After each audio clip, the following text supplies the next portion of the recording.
महोत्सव, ये है अमृत महोत्सव। आओ मिलके मनाएं। आजादी का अमृत महोत्सव हम सभी को मिलकर मनाना है। जन जन की भागीदारी से भारत का गौरव बढ़ाना है। नमस्कार दर्शकों, मैं शशि आज के विशेष कार्यक्रम आजादी के अमृत महोत्सव में आपका बहुत बहुत स्वागत करती हूँ। किसी भी राष्ट्र का उज्जवल भविष्य तभी हो सकता है जब वह अपने अतीत के अनुभवों से शिक्षा लेकर अपनी संस्कृति और विरासत को सहेजते हुए विकास की ओर निरंतर आगे बढ़ता जाता है। दर्शकों, आपको बता दें कि आज हम चर्चा करने जा रहे हैं देशभक्ति की भावना और राष्ट्रीय उपलब्धि का जश्न अमृत महोत्सव के बारे में। इस विषय पर चर्चा करने के लिए आज हमारे साथ मौजूद है बेहद ही खास मेहमान। ये दैनिक जागरण के सेवानिवृत्त वरिष्ठ पत्रकार श्री वीरेंद्र कुमार जी हैं। आपका बहुत बहुत स्वागत करती हूँ सर हमारे आज के विशेष कार्यक्रम में। सर, सर्वप्रथम आपसे जानना चाहूंगी कि पूरा देश आजादी का अमृत महोत्सव मना रहा है, तो इसे आप किस रूप से देखते हैं?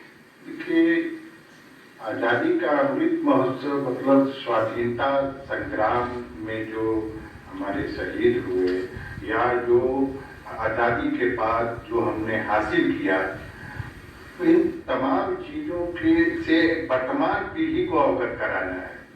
उनके विचार, उनके उद्देश्य, उनके कार्य, उनके संकल्प, आत्मनिर्भरता, ये तमाम से दुनिया को बताना है कि हम कहाँ थे, कहाँ पहुंचे हैं। हमारा यह लोकतांत्रिक, दुनिया का सबसे बड़ा लोकतांत्रिक देश, सबसे अधिक आबादी वाला देश किस तरह से अपने पूर्वजों के विरासत को कायम रखते हुए उनके संघर्षों को याद करके आगे बढ़ रहा है। मुख्य यही है उनकी भावना। उद्देश्य से 75 साल पूरे हुए। आजादी के 75 साल पूरे होने पर यह अमृत महोत्सव मनाया जा रहा है। यह मैं नहीं समझता कि इसमें कोई ऐसी बात है जिसको कोई नहीं मना सकता है। जब हम अपने पूर्वजों के शहीदों के, अपने पूर्वजों के जयंती मनाते हैं, अपना जन्मदिन मनाते हैं, तो आजादी में भयानक संघर्ष करके, सितम सह करके, जिन्होंने सोचा भी नहीं था कि मुझे क्या प्राप्त होगा, उनका एकमात्र उद्देश्य था कि किसी तरह से इस देश को फिरंगी शासन से मुक्त करना है। इस उद्देश्य आज कल उन्होंने सोचा था आने वाली पीढ़ी अपना गांव, अपना राज होगा, स्वतंत्र होगा, ऊंच नीच की भावना समाप्त होगी, हम लोग समरसता कायम रखेंगे और मिलजुल कर आगे बढ़ेंगे। यही हमारे पूर्वजों आजादी के लड़ाई में जो संघर्ष किए थे, उन लोगों ने पूरी जात धर्म, किसी एक जाति एक धर्म के व्यक्ति आजादी की लड़ाई में नहीं थे। सभी धर्म, सभी जाति के लोग, ऊंच नीच, गरीब अमीर, तमाम लोगों ने मिल करके लक्ष्य एक ही था। लक्ष्य था हिंदुस्तान को आजाद करना, देश को आजाद करना, अंग्रेजों से मुक्ति प्राप्त करना। तो बताइए, इतना बड़ा संघर्ष, इतनी बड़ी आहुति, हम उनका अमृत महोत्सव में उनकी याद नहीं करेंगे? चाहे अमृत महोत्सव नहीं, कोई नाम रखिए, मैं नहीं समझता उसमें कोई दूसरा नाम रखिए या 5 नाम रखिए। नाम में फर्क हो सकता है। आप किसी को बोल के अमृत महोत्सव क्या है, कोई और नाम रख लीजिए, मगर यह तो 75 साल के बाद यदि याद कर रहे हैं, अपने उपलब्धियों का लेखा जोखा कर रहे हैं, तो मैं नहीं समझता हूँ कि इसमें किसी को कोई नाराजगी होगी। दुनिया को जो बता रहे हैं तो हमारा कर्तव्य बनता है कि अपने पूर्वजों के संघर्ष को, उनके जुझारूपन को याद करें, तो यह अच्छी बात है। देश में लंबे संघर्ष के बाद हमें आजादी मिली, इसमें काफी लोगों ने अपनी कुर्बानियां दी, तो उन लोगों का आकलन आप किस तरह से करते हैं? इतिहास में 3 महत्वपूर्ण वर्ष माना जाएगा: 1757, 1857 और 1947। 1757 पलासी की लड़ाई हुई। इसमें लॉर्ड क्लाइव के नेतृत्व में अंग्रेजों ने हिंदुस्तानियों से कर वसूली का अधिकार प्राप्त किया और अपना साम्राज्य हिंदुस्तान में स्थापित किया। उसी समय से कर वसूली शुरू हो गई उनकी अपनी, और तो 1757 से अंग्रेजी राज कायम हो गया हिंदुस्तान में। भांत भांत के टैक्स लगाए जाने लगे। यह चला हिंदुस्तानियों ने, चूंकि ईस्ट इंडिया कंपनी तिजारत करने के लिए आई थी, हिंदुस्तान में कर वसूली का शासन प्राप्त हो गया ईस्ट इंडिया कंपनी का। तो मैं यही कहता हूँ कि आज भी यह सोचने की जरूरत है कि एक ईस्ट इंडिया कंपनी हिंदुस्तान में किस तरह से अपना साम्राज्य स्थापित करती है। लॉर्ड क्लाइव के नेतृत्व में जब प्लासी की लड़ाई के बाद कर वसूली का अधिकार प्राप्त हुआ, 1857 में शाहबाद के बाबू कुंवर सिंह के नेतृत्व में युद्ध शुरू हुआ, अंग्रेजों के खिलाफ युद्ध शुरू हुआ। वो युद्ध शुरू हुआ, अंग्रेजों को भी मिस्टर टेलर जो पटना के कमिश्नर थे, उनको भी बात समझ में नहीं आई कि यह आंदोलन का रूप ले सकता है। क्योंकि 1857 में ही बंगाल में दमदम पर मंगल पांडे ने कारतूस को लेकर के विद्रोह किया, तो इसका नाम रखा सिपाही विद्रोह। अंग्रेजों के समय थी जो उनके यहाँ अधिकारी थे, उन्होंने समझा कि यह भी हो सकता है कोई छोटा मोटा विद्रोह है, क्योंकि उस सिपाही विद्रोह को इन्होंने दबा दिया था। मगर दानापुर रेजिमेंट में या 57 में जब कुंवर सिंह के नेतृत्व में दानापुर छावनी के सेना ने विद्रोह किया, बाद में जब आंदोलन बढ़ता गया तो एक कमिश्नर ने बंगाल सरकार के सेक्रेटरी को लिखा कि नहीं, मुझे गलतफहमी थी, इन्होंने लिखा कि गलत, यह सिपाही विद्रोह नहीं जन आंदोलन का रूप ले रहा है। और इनको महसूस होने लगा कि यह कुंवर सिंह ने भी अपनी रणनीति तैयार की कि आंदोलन जगदीशपुर से हुआ। जगदीशपुर को ऊपर हमला बहुत ताकत के साथ अंग्रेजों ने हमला किया, फिर कुंवर सिंह ने लोगों को पराजित किया, कई लोग मारे गए। मगर वह यहीं तक सीमित नहीं था, अंग्रेज में बांदा होते हुए कानपुर तक, पूरे देश से, दिल्ली से भी उनकी बात हो गई थी, ग्वालियर तक। तो कुंवर सिंह ने करीब 9 माह तक के लिए सबसे लंबा लॉन्ग मार्च शुरू किया। वो लॉन्ग मार्च रहा और जिसमें सबों को एकजुट, रजवाड़ों को अंग्रेजों के खिलाफ एकजुट किया, जिसमें बहादुर शाह जफर वगैरह सबकी बात थी कि ये सब साथ थे। मुझे कई दस्तावेज हैं अभी लिखागार में, जिससे मालूम होता है कि देश भर में दिल्ली तक के बहादुर शाह जफर तक के तमाम लोग इसके साथ आ गए थे। यह आंदोलन जब इसी आंदोलन में अंग्रेजों की ईस्ट इंडिया कंपनी की नींव गिर गई। ईस्ट इंडिया कंपनी ने अपने शासन को, ब्रिटिश शासन को कहा कि अब ये चलने वाली बात नहीं है, हिंदुस्तान में ईस्ट इंडिया कंपनी का शासन नहीं चल सकता है। ब्रिटिश सरकार के दिन में 57 के बाद, युद्ध के बाद ही वो ब्रिटिश शासन के सभी ब्रिटिश सरकार के दिन में चला गया वहाँ का शासन। उसके बाद आया 1857 के बाद गांधी जी उन दिनों दक्षिण अफ्रीका में थे, महात्मा गांधी नहीं थे उस समय, मोहनलाल करमचंद गांधी के रूप में उनका नाम जाना जाता था। गिरमिटिया मजदूर जो हमारे यहाँ के थे, अधिकतर पूरे देश से थे, दक्षिण भारत के भी तमिल लोग थे, तमिलनाडु थे, दक्षिण भारत के, उत्तर भारत के लोग भी मजदूरी के लिए गिरमिटिया मजदूर बन के गए थे। वहाँ पर शासकों के यहाँ दक्षिण अफ्रीका में चीजों के यहाँ काम करते थे। एग्रीमेंट होता था इन लोगों का, 5 साल का एग्रीमेंट। तो जहाज से यहाँ से लोग या तो गए थे, मजदूर यहाँ से गए थे, जिनका निबंधन भी हुआ होता था यहाँ, गिरमिटिया मजदूर कहलाते थे, क्योंकि ये भी गुलामी की जिंदगी जीते थे। इनका एग्रीमेंट वहाँ नेपाल में होता था और वो काम करते थे, कोठियों में काम करते थे। गांधी जी गिरमिटिया मजदूरों की वकालत करने लगे दक्षिण अफ्रीका में। उन्होंने सत्याग्रह शुरू किया। गिरमिटिया करीब 90 गिरमिटिया मजदूर थे ऐसे जो गांधी जी को अपना वकील रखे। तो उनका नाम था मोहन दास गांधी। गांधी को वहाँ गांधी भाई कहते थे। दक्षिण भारतीय जो मजदूर थे हमारे दक्षिण भारत के, उत्तर भारत के, बिहार के शाहबाद और तमाम बिहारी लोग बहुत संख्या में वहाँ मजदूर गए थे। जब वो बात बढ़ने लगी कि गांधी अब सोचने दक्षिण भारत में सत्याग्रह कर रहे हैं, गिरमिटिया मजदूरों के पक्ष में वकालत कर रहे हैं, तो यहाँ कांग्रेस का अधिवेशन लखनऊ में, कानपुर में था, फिर लखनऊ में जब कांग्रेस का अधिवेशन हुआ, यहाँ पर नीलमों का दमन, रईकों के प्रति चंपारण में नीलमों का दमन चक्र चल रहा था। तिनकठिया प्रथा, तिनकठिया तीन के 1 बीघा जमीन में 5 कट्ठा में नील की खेती करनी होगी, मौज मस्ती करते थे। जमींदार और नीले जो थे वो इन पर कहर ढाते थे। गांधी जी जब यहाँ आए तो पंडित राजकुमार शुक्ल और मोहम्मद मुनीस थे, पत्रकार थे। वो प्रताप और अखबार उन दिनों गणेश शंकर विद्यार्थी उसके एडिटर थे। कानपुर से प्रकाशित होता था प्रताप, साप्ताहिक था। तो उसके वो रिपोर्टर थे मोतिहारी चंपारण से। वो नीलमों के आंदोलन के बारे में प्रताप में रपट लिखते थे, मोहम्मद मुनीस।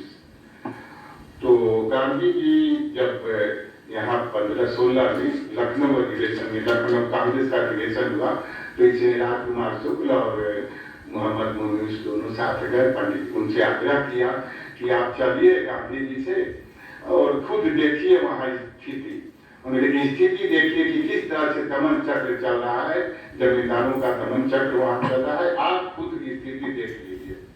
कानपुर में इससे पहले भी मिले थे जाकर के। फिर मोहम्मद मुनीस से राजकुमार शुक्ल ने पत्र लिखवाया कि भाई गांधी जी को मार्मिक पत्र लिखते थे कि गांधी जी आप आइए, उद्धार कीजिए, यहाँ पर लोग कष्ट भोग रहे हैं। अंत में 1917 में गांधी जी चंपारण पहुंचे। वहां उन्होंने नीलमों के जाकर के देखा, उनके पीड़ा का उसमें इजहार किया, वह समझे, सभी जगह जाकर घूमे। राजेंद्र बाबू भी वहाँ सुनते थे, उनके अत्याचार को सुनते थे राजेंद्र बाबू भी। ये सब आप बता रहा हूँ 1917 की बात। चंपारण से यहाँ गांधी बापू हो गए। गांधी जब बापू कहलाए, चंपारण से ही लोग उन्हें बापू कहने लगे, क्योंकि वे अत्याचार से पीड़ित थे, प्रताड़ित थे। वहां लोगों ने बापू किया। गांधी यदि चंपारण नहीं आते तो बापू नहीं होते, चंपारण ने ही उन्हें बापू बनाया। फिर उसके बाद ये सिलसिला चलता रहा नीलमों के मुक्ति के लिए। आप चलिए 1942 में मैं जो कह रहा हूँ कि 42 में जो अंत में 8 अगस्त 1942 को महात्मा गांधी ने क्विट इंडिया मूवमेंट, सगड़े लो भारत छोड़ो का नारा दिया। तो आप देखिए, जो गांधी जी अहिंसा के पुजारी थे, सत्याग्रह थे, शांति के पुजारी थे, अहिंसा के पुजारी थे, मगर वो कहते थे कि शांति चाहिए, मगर मुर्दों की तरह शांति नहीं चाहिए। लोगों ने बाबू से पूछते थे कि भाई शांति चाहिए, वो मुर्दों की तरह नहीं। तब उन्होंने कहा क्विट इंडिया, करो या मरो, जो भारत छोड़ो।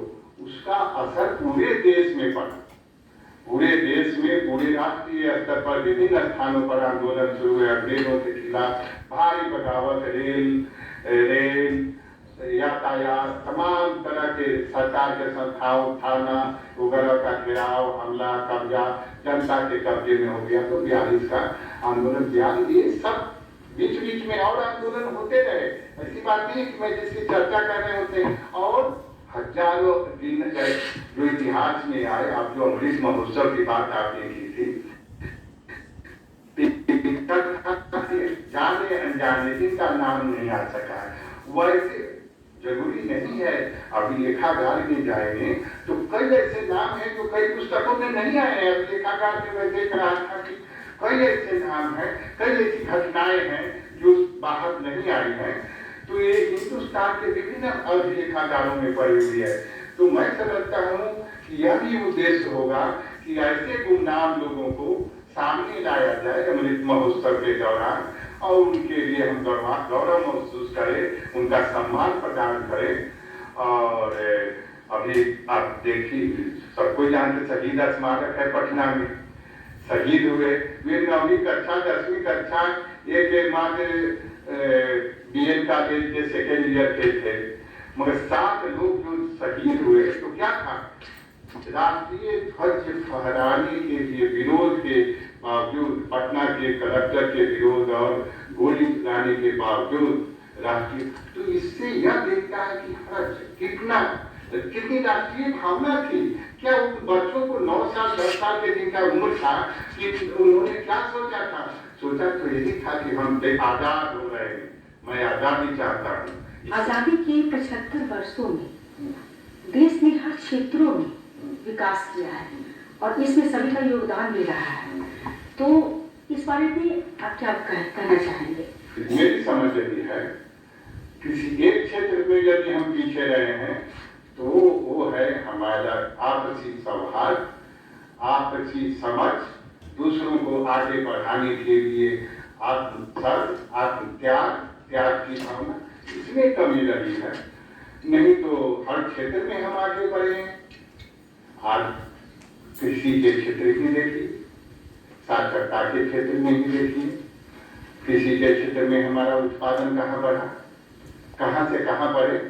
हम अनाज के मोहताज थे। 60 के दशक में जब हरित क्रांति आई, नवाचार हुआ, नए नए बीज हमारे कृषि विश्वविद्यालयों और विद्वानों के खोज की वजह से उत्पादकता बढ़ी, अधिक उत्पादन वाले बीज का शोध से अनुसंधान हुआ, शोध हुआ और आज देख रहे हैं कि कृषि के क्षेत्र में हम निर्यात कर रहे हैं। अभी 90 देश को हम चावल का निर्यात कर रहे हैं। चावल निर्यात में इतना बड़ा मार्केट है कि दुनिया में चावल की मांग बढ़ रही है। 13,000 करोड़ का चावल अभी हम उठिए और सब जगह से डिमांड है कि चावल हिंदुस्तान से है। और कृषि हमारी प्रकृति हमारा साथ दे रही है। कई देश में संकट उत्पन्न हो गया है, एग्रीकल्चर सेक्टर उनका बहुत नुकसान में है। हमारे यहाँ कहीं भी प्रकृति ठीक है, प्रकृति के बदौलत अच्छी बारिश आज भी है। बारिश अच्छी हुई तो फसल अच्छी हुई, बारिश खराब हुई तो फसल खराब। जबकि सिंचाई के साधनों का इतना विकास हुआ, तो मैं कह रहा हूँ कि कोई भी क्षेत्र नहीं है जहाँ हमारा विकास नहीं हुआ है। विकास हर क्षेत्र में हुआ है। चाहे आप क्या समझ, पहले हमारे स्वास्थ्य सेक्टर में कितना तेजी से स्वास्थ्य में, जहाँ आप औसतन आयु 1947 में मात्र 31 साल थी, आज अभी हमारे यहाँ 70 साल हो गई है औसतन आयु। व्यक्ति 70 साल तक, इसीलिए आप देखती हैं कि सेवानिवृत्त सरकारी सेवकों की सेवानिवृत्ति की आयु भी बढ़ती जा रही है। बहुत पहले बहुत कभी सेवानिवृत्ति की आयु, कभी उम्र में लोग रिटायर कर जाते थे। आज देखिए अधिक समय, क्यों? क्योंकि उनकी औसतन आयु में वृद्धि हो रही है। ठीक है, हमने स्वास्थ्य के क्षेत्र में तो इतना विकास किया कि कोरोना काल में आप देखिए कोवैक्सीन और कोविशील्ड 2 वैक्सीन का इजाद हुआ और अपने देश ही नहीं, संयुक्त राष्ट्र के कर्मियों को मुफ्त में दिया गया। दुनिया को कभी कोई सोच सकता था कि हिंदुस्तान से दूसरे देशों में दवा निर्यात किया जा सकता है?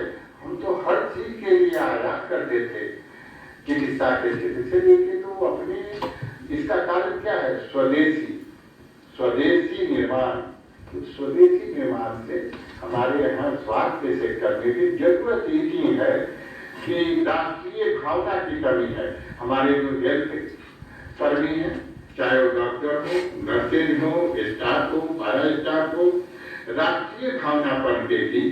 सरकारी सेवक हो या निजी क्षेत्र के सेवक हो, वे समझेंगे कि हम अपने देश के नागरिकों के भलाई, अच्छा नागरिक, स्वस्थ नागरिक का बना रहे हैं, उनकी सेवा कर रहे हैं, तो और तरक्की होगी। हम सुपर पावर बन सकते हैं। क्यों? जबकि हमारी भावना है, राष्ट्रीय भावना। अब कहीं सरकार सेवक नौकरी देना, रोजगार देना की बात ठीक है, रोजगार भी जरूरी है, बिना रोजगार के कोई रह नहीं सकता है। मगर जब रोजगार और नौकरी मिलती है तो सबसे पहले आपको यह सोचना है कि अस्पताल से बिना इलाज किए हुए कोई व्यक्ति लौट के नहीं जाए, और वह यदि आ रहा है, उम्मीद बांध कर आ रहा है, तो उसकी बेहतर चिकित्सा की जाए, उसको दवा उपलब्ध कराया जाए। तो ये सब इतना के बावजूद मैं कह रहा हूँ कि हमारे यहाँ हर सेक्टर में साक्षरता दर देखिए, जो 12% था आज 75% हो गया। महिला साक्षरता 8% से देखिए 68% हो गई। तो हम साक्षरता के क्षेत्र में, महिला साक्षरता के क्षेत्र में प्रति व्यक्ति औसत आयु के क्षेत्र में बीमारियों पर नियंत्रण, पोलियो उन्मूलन, अभी देखिए पोलियो उन्मूलन का अभियान चला, उस पर हम 100% सफल रहे, पोलियो पर नियंत्रण पाए। ये किनके वजह से हुआ? हमने अभियान स्वास्थ्य के सेक्टर में जो अभियान चलाया गया इसका प्रतिफल हुआ। आप देख रहे हैं अभी जितने कार्यक्रम जिस क्षेत्र में भी देखिए, आप सेक्टर वाइज देखिए, तो इसके लिए हम सेक्टर वाइज आपको बताएंगे कि हम कैसे कैसे विकास किए। सर, हम सब अपने अधिकार की बात तो खूब करते हैं, लेकिन कर्तव्य भूल जाते हैं। तो क्या किसी भी देश में किसी नागरिक के सहयोग के बिना क्या हम आगे बढ़ सकते हैं? हमारे कहा भी गया कि जस राजा तस प्रजा है, तो ये जस प्रजा तस राजा, ये भी हम करेंगे।